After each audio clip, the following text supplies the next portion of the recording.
Magandang araw po sa inyong lahat at magbibigay na ako sa inyo ng pahayag tungkol sa kalagayan ni Saldico.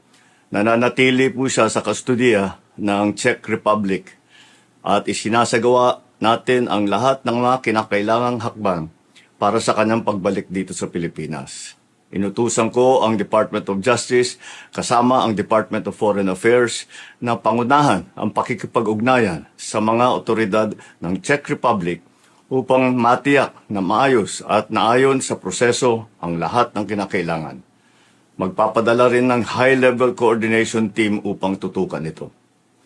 Ang ganitong mga proseso ay may sinusunod na mga legal na hakbang sa pagitan ng mga bansa. Kaya't nangangailangan na sapat na panahon upang maisagawa ng tama. We will bring Saldico home and we will do so in accordance with the law. He will answer to the Filipino people. Maraming salamat po.